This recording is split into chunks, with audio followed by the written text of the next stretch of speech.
In the U.S., unused COVID-19 vaccines are starting to pile up as many residents still refuse to get inoculated. Will these jabs be donated instead? Bloomberg Daybreak's Michelle Cortez tells us the answer. Is this an issue of distribution, or are we seeing people just a little bit hesitant about getting inoculated? It's really both at this point. We are seeing people in every state who are hesitant, and of course, the distribution of the vaccine is going pretty evenly across states. So we're seeing around cities, for example, there's a lot of demand, and it's very difficult to get appointments, even in cities that are doing mass vaccination events. But if you're willing to drive a few hours, an hour, 2, 3 outside of the city, you can generally get to rural towns where they have plenty of vaccine and not enough people who are signing up to get it.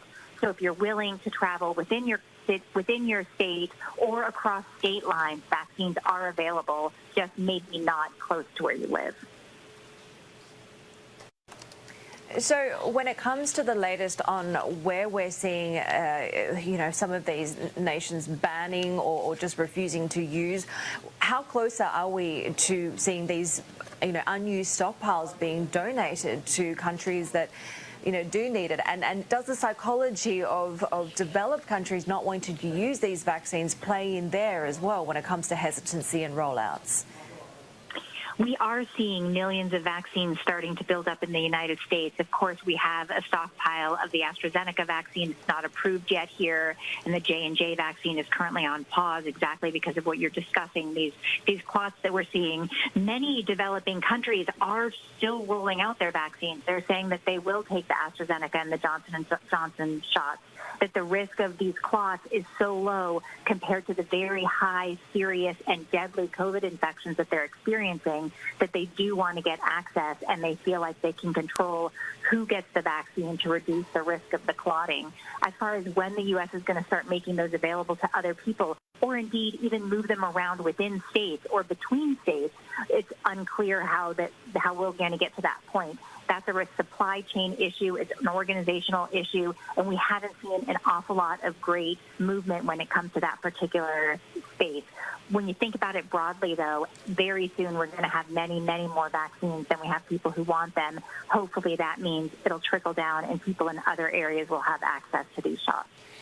Michelle, before we let you go, we're seeing some odd trends globally. Brazil's COVID pandemic right now more deadly than, say, India. Do we have any idea why the case fatality ratio in Brazil is twice that of India? It is very unusual what is happening across different parts of the world when it comes to the COVID epidemic. And honestly, scientists don't know exactly what's going on here.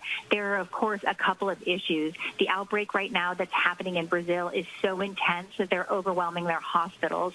So when you can't get good care in a hospital, even if they know what to do for you, if you can't get access to it, you're more likely to die.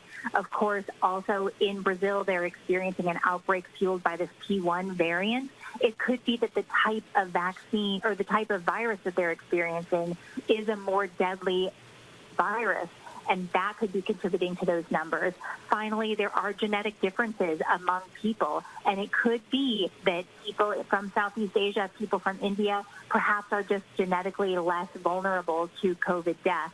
That's something that the researchers are going to have to dig into much more deeply in the days and months to come.